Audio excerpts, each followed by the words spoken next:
գալիս են հետախուզական գործակալությունների տնօրենները, դա պատահական չի լինում։ Շատ հնարավոր է, որ մեջքի հետևը մեկ անգամ եւս ինչ-որ պայմանավորվածության կա։ Սա Հայաստանի ապամոնտաժման վերջի էտապներն են,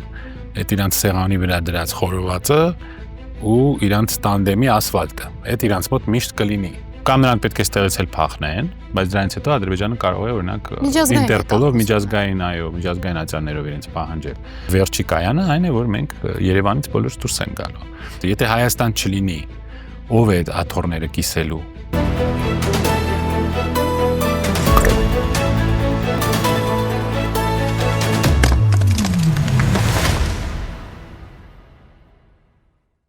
Բարև ձեզ, դուք դիտում եք հարցեր կան հաղորդումը, այսօր հարցեր կան քաղաքագիտության դոկտոր Արթուր Խաչիկյանին։ Բարև ձեզ։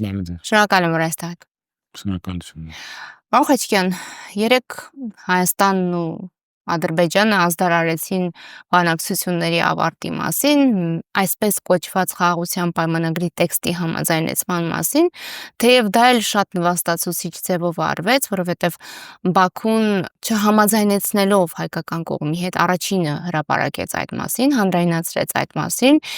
ինչից հետո Հայաստանի ԱԳՆ-ն արդեն ստիպված հաստատեց այդ տեղեկությունը, որտեղ մինչ այդ մենք ցավոք ադրբեջանական աղբյուրներից արդեն տեղեկացանք այդ մասին։ Բայց երեք Ադրբեջանի նախագահ հայտարարեց նաև, որ Հայաստանի հանդեպ եւ նաև այս իշխանության հանդեպ ունի զրո վստահություն։ Հիմա այն պարագայում, երբ հստակ է, որ չկան միջնորդներ այս հարաբերություններում, չկա միջնորդ կողմ, Բաքուն պահանջներին վերջ չունի, եւ երբ այդ պարագայում նաև կա զրո վստահություն կողմերի միջև, չկա մեծ հաշվով կառուցողականություն, թեև կա դրա իմիտացիան հայկական կողմից, հիմա այս պարագայում, այս պայմաններում ինչին էր պետք Բաքվի ու նաև Հայաստանի երեկվա մեդիա աղմուկը։ Ինչ արեցին երեք Երևանն ու Բաքուն հայտարարելով այդ մասին, բայց նաև նշելով, որ ստորագրելու համար դեռ կան նախապայմաններ։ Դուք ճիշտ նկատեցիք, որ Ադրբեջանի արտաքին գործերի նախարարությունը սկզբից դա ասեց, հետո սրանք կրկնեցին, այսինքն մեկ անգամ եւս նրանք ցույց տվեցին, որ իրենց ստիպելով են սա, իրենք գերակշռում են, իրենք են թելադրում փաստորեն, եւ ճիշտ է, այդպես էլ կա։ Դուք տեսեք, թե այս վերջի 7 տարվա ընթացքում քանի դժբախտություն բերեցին մեր գլխի մեզ սրանք, ու մենք ամեն ինչը ներեցինք, եւ նրանք տեսնելով, որ մենք ամեն ինչը ներեցինք եւ երկրորդ անգամ այն 670,000 մարդը երկրորդ անգամ իրանց ընտրեց պարտությունից հետո, այս խայտառակ պարտությունից հետո, եւ ամեն ինչ իրենց ներվեց, դրանք էլ տեսնում են, որ մենք ամեն ինչ ներում ենք, ամեն ինչի հետ հաշտվում ենք։ Սա Հայաստանի ապամոնտաժման վերջի էտապներն են։ Մենք կորցնում ենք մեր ինքնիշխանությունը, մեր հետ այսպես խոսելու են, ասել են դուք փոխելու եք ձեր համանդրությունը, հետո հանձնելու եք պատերազմի մասնակիցների։ Ինչպես դուք ասացիք, իրանց պահանջների վերջը չի երևում, եւ մենք դա ասել ենք տարիներով։ Իրենց վերջնական նպատակն է Հայաստանի կազմալուծումը։ Սրանից հետո նրանք պահանջել են գերիներին, այսինքն մասնակիցներին պատերազմի, դրանից հետո էլ պահանջել են փոխհատուցում։ Նրանք արդեն ասել են, որ այդ 30 տարվա մեր տարածքը գրավելու համար դուք մեզ պետք է փոխհատուցում տաք։ Հայաստան պետության ավարտ։ Դե գնում են դեպի դրան, այո, եւ դա ոչ մեկին չի խանգարում։ Ոչ մեր այսպես ասած ընդդիմությանը, որ ընդհանրապես գոյություն չունի, որը ոչ էլ ոնց որ մարդկանց, չնայած մարդիկ մի քանի անգամ դուրս են եկել, բողոքել են։ Ուղղակի ընդդիմությունը տապալեց ամեն ինչ, չկարողացավ ոչ մի բան առաջարկել եւ ընկավ այդ իրենց աթոռակռիվների հետևից, թե ով պետք է ապագա վարչապետը լիներ, ով պետք է ապագա նախարարը լիներ եւ իրար մեջ կռվեցին, մինչեւ հիմա էլ կռվում են, տեսնում եք, դա չի վերջանում։ Սա փաստորեն մեծ հարց է առաջանում, եթե մեր հասարակությանը պետություն պետք չի, մենք ինչու պետք է ստիպենք այս մարդկանց, որ նրանք պետություն ունենան, մենք 1000 տարի սպասել ենք, չէ՞, բայց բարձրացումը պատահական չէր, որ մենք պետություն չունենք, որովհետեւ ստացվում է այնպես, որ մարդկանց դա չի խանգարում, որ մենք շուտով դառնալու ենք Ադրբեջանի հպատակ, այսինքն նրանք են մեզ թելադրելու։ Բառացիորեն վաղ չէ, միսօրը կարող են նրանց ներկայացուցիչները մտնել Երևան եւ սկսել ինձ ու ձեզ օրինակ հարցեր տալ, դուք ինչու եք ադրբեջանական բաներ ասում եւ այլն։ Եվ դա ոչ մեկին չի խանգարում։ Մարդիկ այնպես են ապրում, ոնց որ իրանց տանը, իրանց խոհանոցը, այդ իրանց սեղանի վրա դրած խորովածը ու իրանց տանդեմի ասֆալտը, այդ իրանց մոտ միշտ կլինի։ Եվ դա է իրանց հետաքրում։ Դրանից հետո ինչ ալնելու, իրանց աչքերի առաջ նոր 10,000 մարդ մորթեցին 3 օրում Սիրիայում Թուրքիայի կողմից բերած եւ Արևմուտքի կողմից բերած terroristները։ Դա էլ իրանց չի խանգարում։ Դրանից էլ չեն զարթնում։ Դե Արցախից չարթնացան, Արցախից չարթնացան, 5,000 տղայի մահը ներեցին են ու մոռացան, ներեցին այն փաստը, որ այս մարդը ասեց կարայի 5,000 տղա չզոհաբերեի, բայց դուք ինձ դավաճան կասեիք։ 3 անգամ պատերազմը չկանգնացրեց, հարցնում են ինչի մասին է բանակցությունները, չէր պատասխանում։ Հիմա էլ չի։ Հիմա էլ չի ասում։ Այսինքն բոլորից, մեր բոլոր ղեկավարներից նա ասում է ես դեմոկրատ եմ, ես հարգում եմ, սիրում եմ, խոնարհվում եմ, բարձում է ամենաբռնապետը ինքն էր։ Այս բոլորից ամենաստախոսը եւ ամենաբռնապետը։ Դուք ասում եք, պարզվում է մեր հասարակությանը պետություն պետք չէ։ Ես կարծում եմ, որ առավել ակնհայտ է մի բան, որ մեր էլիտաներին պետություն պետք չէ։ Ես հիմա մի օրինակ կներկայացնեմ։ Միեդում Մարդու իրավունքների եվրոպական դատարանում Հայաստանի կառավարության ներկայացուցիչ է Եղիշե Կիրակոսյանը, վերջերս սեփական դիմումի համաձայն լքեց պաշտոնը։ Եվ շատերը դա կապում էին նրա հետ, որ գուցե Եղիշե Կիրակոսյանը համաձայն չէ Փաշինյանի որոշման հետ միջազգային ատյաններից Ադրբեջանի դեմ հայցերը հետ կանչելու վերաբերյալ, բայց ինչ է պարզվում։ Եղիշե Կիրակոսյանը, որը ըստ երևույթին պիտի ունենար որոշակի արժանինքներ, չէ, այդ պաշտոնին պատասխանատու, գերպատասխանատու պաշտոնին հավակնելու եւ այդ պաշտոնը ստանձնելու համար, հրաժարական տալիս, այսինքն դիմում գրելիս, ընդհանրապես շնորհակալություն է հայտնել Հայաստանի վարչապետին ու ներկայացրել, որ այսուհետ անցնում է գիտական գործունեության։ Այսինքն ինքը ձախողելով այդ շատ կարևոր առաքելությունը, այսքան ողբերգությունից հետո, Բաքվում գերիներ ունենալուց հետո,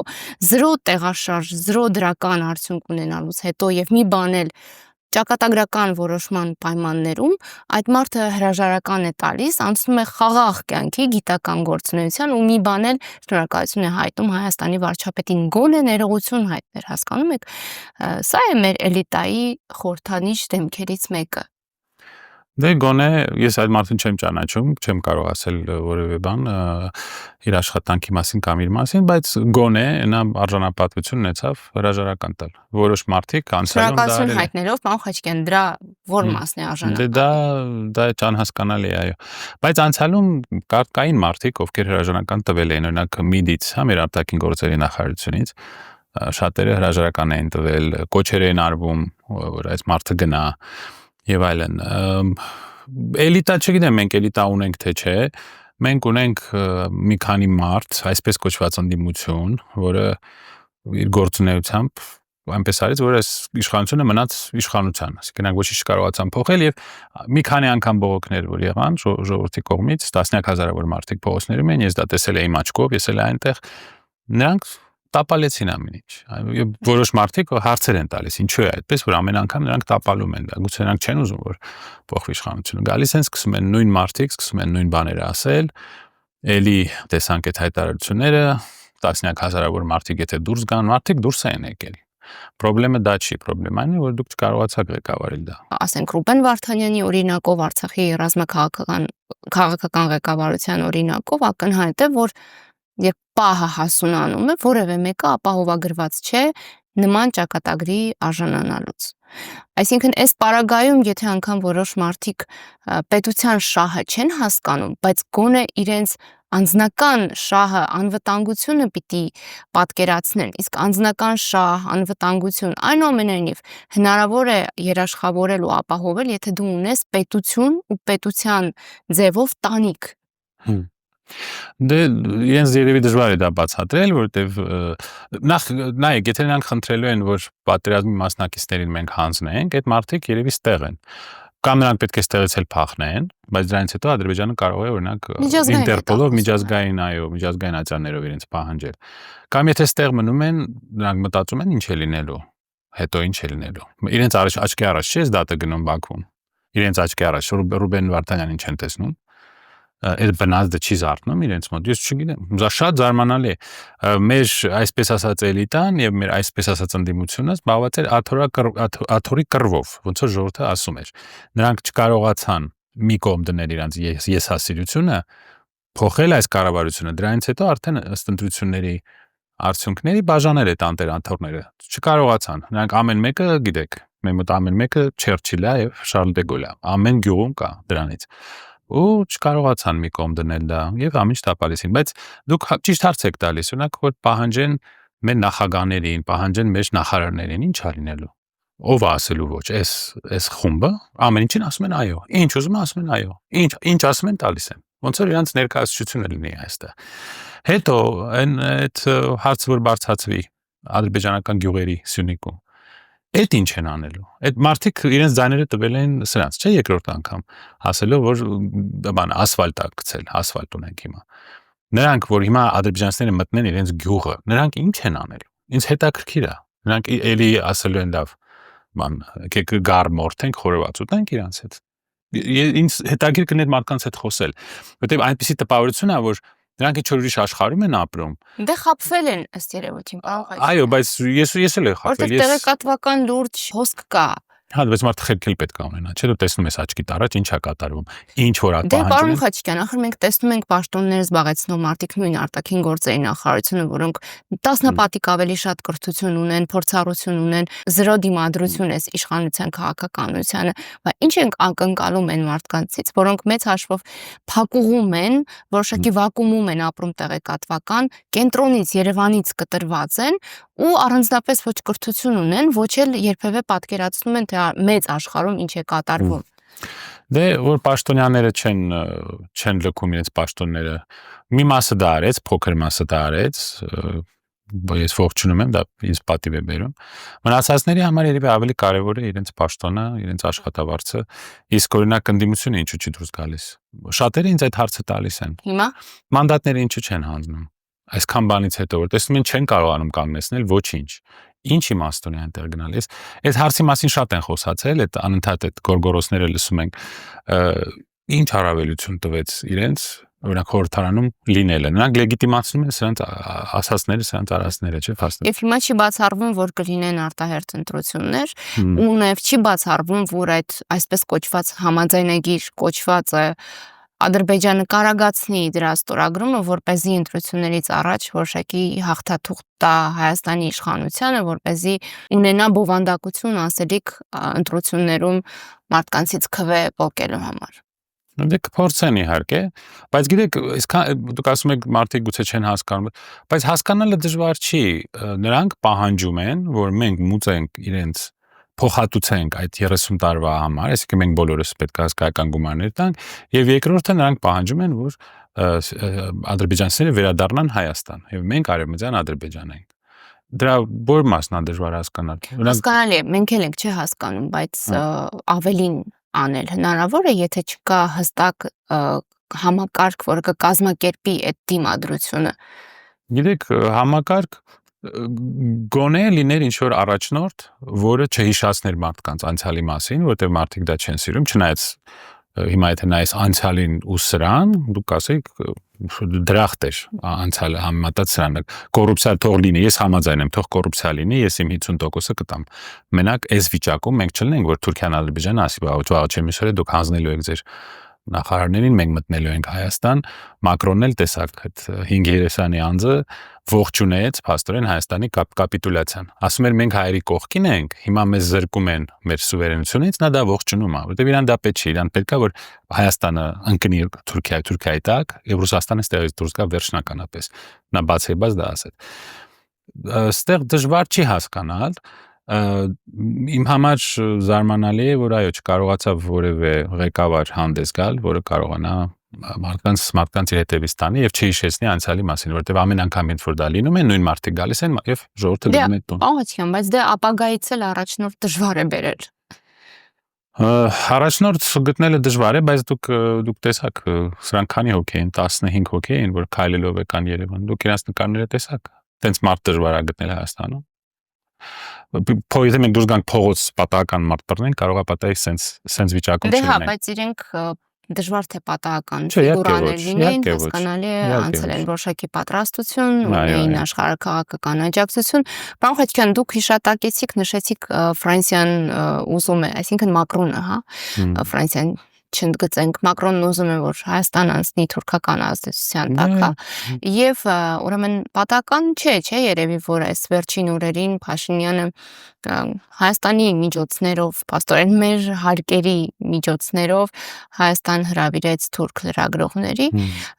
ըստ երևույթին վարժեցնում է հայ հանրությանը թուրքական ներկայությանը ու պատահական չէ, որ հանրային հեռուստաընկերությունը ցուցադրելով այդ հանդիպումից բավական ժամանակ մինչև թարգմանությունը հնարավորություն կար թուրքերեն լսելու, այսինքն Հայաստանի հանրային հեռուստաընկերությամբ լսում էինք թուրքերեն, որևէ բան պատահական չի կարող լինել այս ժամանակներում, դա առավել եւս։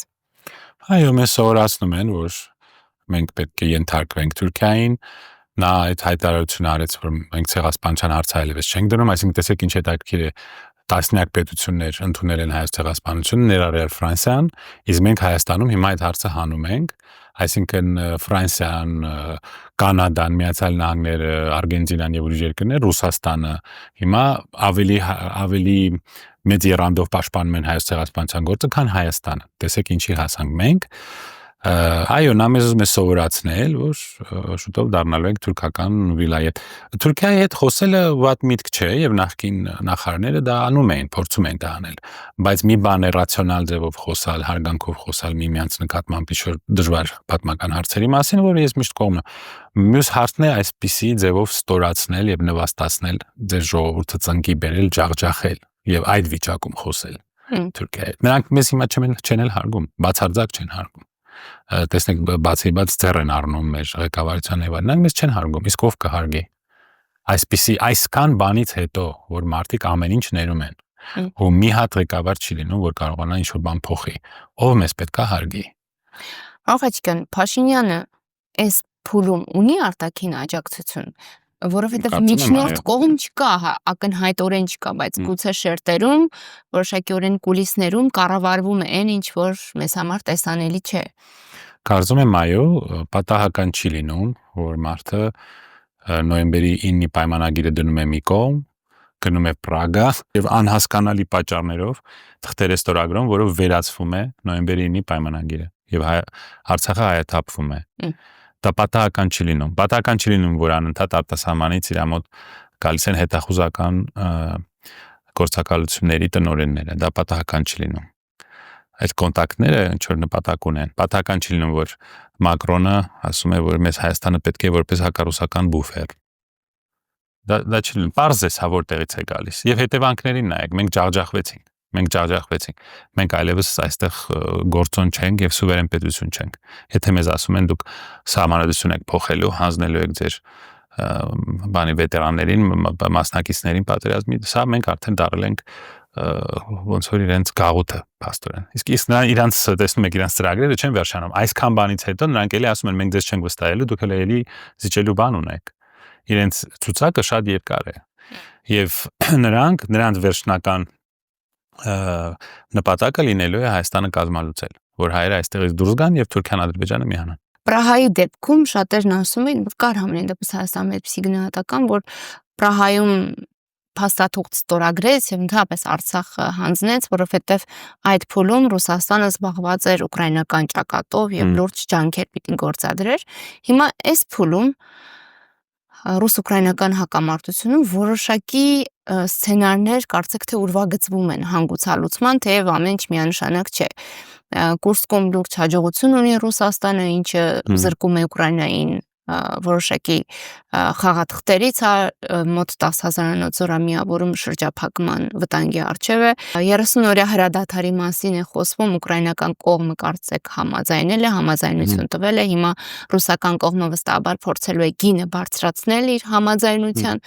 Միանշանակ չէ ամեն ինչ, բայց չենք համեմատի 2 տարի առաջվա իրողության ու իրականության հետ։ Հիմա աշխարհաքաղաքական այս հնարավոր փոփոխությունները, հանգուցալուծումը, դադարը ռուս-ուկրաինական ճակատում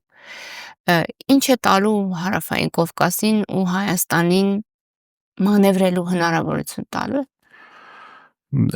Այո, իհարկե Ռուսաստանի ազդեցությունը աճում է, որոշ չափով աճում է, չնայած նրան, որ այո, ավելի հաջող է ընթանում պատերազմը ռուսական կողմի համար, բայց սա այն արդյունքը չէր, որը մենք սպասում էինք, որը մարդիկ սպասում էին եւ մտածելով Ռուսաստանի մասին, եւ սա դժվար է համարել հաղթանակ։ Մյուս կողմից իհարկե Ռուսաստանը կարողացավ դիմադրել մոտ 30 պետության ռազմական պոտենցիալին, 30 պետության դեմ էր պաստորեն այս պատերազմը, այդ իմաստով իհարկե հաղթանակ է առայժմ, բայց այսպիսի պայմաններով գնալ խաղաղության դա պարտություն կլինի եւ Ուկրաինայի եւ Ռուսաստանի համար, քանի որ սա բերելու է մի նոր պատերազմի, սա մի ռումբ է, ստեղծելու է մի ռումբ, որը մի քանի ամիս հետո, մի քանի տարի հետո նորից պայթելու է։ Եթե շարունակվի այս կուրսը աշխարհը բաժանել ՆԱՏՕ-ի եւ Ռուսաստանի միջև կամ ՀԱՊԿ-ի միջև եւ շարունակվի այս արճակատումը, սա ուղղակի զինադադար է լինելու եւ սա նորից կարող է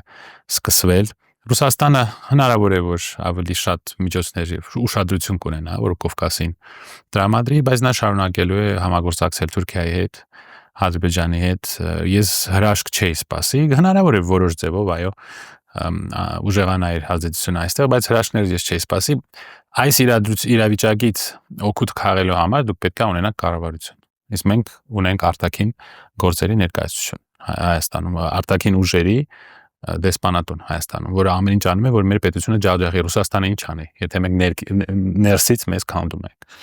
Ներսում դիմադրության կարևորության մասին իհարկե չի կարելի վիճարկել, բայց պարոն Խաչիկյան, հնարավոր է որ կա աշխարհաքաղաքական կոնսենսուս Արևմուտքի եւ Ռուսաստանի մասնակցությամբ եւ համաձայնությամբ Հայաստանի կուրացիան հանձնելու թուրք-ադրբեջանական տանդեմին։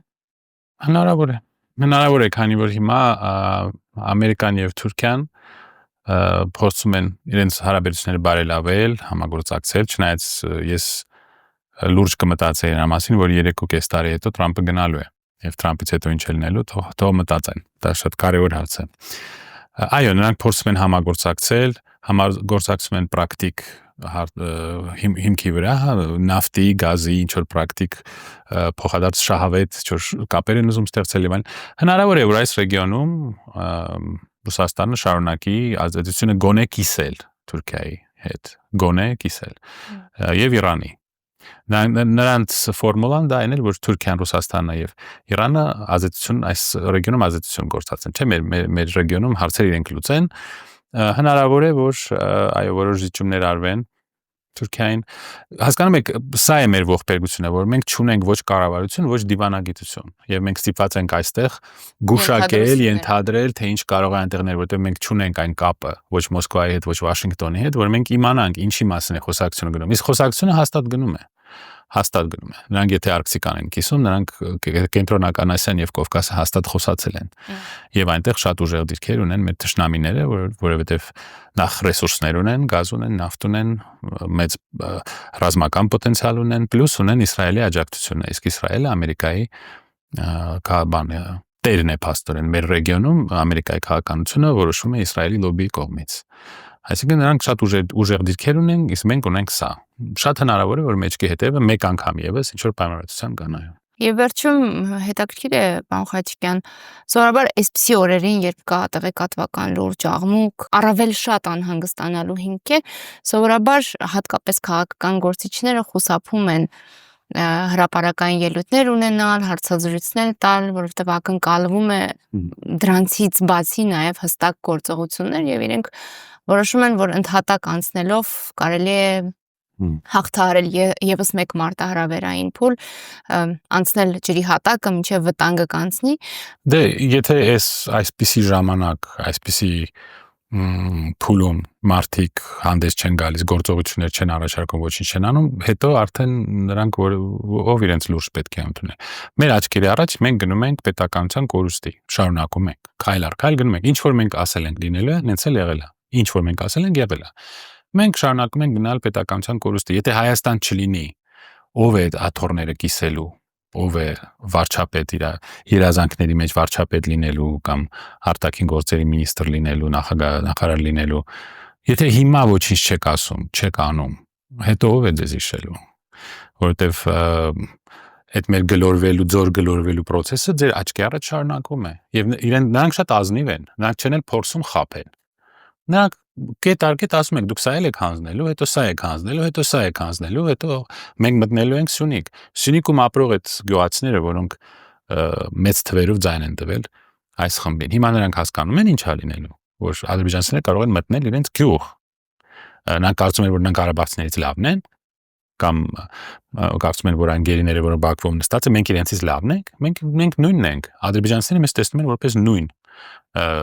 ժողովուրդ։ Այդ մենք ենք մեզ բաժանում ղարաբաղցիներից, որտեղ մեզ այդպես սովորացրեցին։ Բայց նրանք ասում են, այսքան բանից հետո մենք իրանց չենք վստահում։ Ասեցին, չէ՞։ Դեռ ուրիշ պահանջներ ունենք։ Ասեցին, այս պահանջները ասում են, չեն կանգնելու։ Եվ ինչու տենց եղավ, որ մենք չխոսեցինք Զանգեզուրի մասին, նա ասում է, որ այդ ճանապարհը տալու է, եւ մենք չենք իմանա, թե նա ինչ է ասել։ Նա ճշմարտությունը չի ասի, մենք հետո կիմանանք։ Եվ ինչպես ասել է, ճանապարհ տալու եմ։ Դե դուք չեք իմանա դա ինչ է նշանակում։ Այնտեղ մարդ լինելու է Հայաստանի կողմից, թե չի լինելու, մաքսային վերահսկողություն լինելու է, անձնագրային վերահսկողություն լինելու է, թե ոչ։ Դուք հետո կիմանաք, թե նա ինչ է ասել։ Պարոն Խաչիկյան, եթե դա անգամ լինի միջանցք, իրենք շարունակելու են պնդել, որ դա ճանապարհ է։ Հսկայական տարբերություն կա, չէ՞, ձևակերպման եւ իրավական եւ գետնի վրա կա հսկայական տարբերություն։ Իրենց ձեռքն է ամեն ինչ այդ ճշմարտության ժամանակներում կփաթեթավորեն մի ձևակերպմամբ ու հանգիստ կշարունակեն, եթե չլինի դա է իրենց ոճը։ Դե դիմադրությունը չկա, տեսնում եք, որ չկա։ Իրենց ոճը դա է, անընդհատ խափում են, անընդհատ շեղում են ուշադրությունը։ Ես հասկացա, որ նրանք զազիճել են, երբ որ սկսեցին Ռոբերտ Քոչարյանի վրա դա կախել։ Հենց որ նրանք պատասխանատու են գտնում, արդարացում են գտնում, նշանակում է արդեն արել են։ Պարզ էր, երբ որ նրանք սկսեցին փորձել այդ փորձերը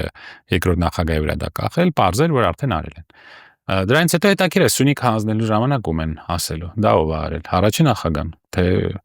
մանը ոնց է անում Դեմիրճյանը,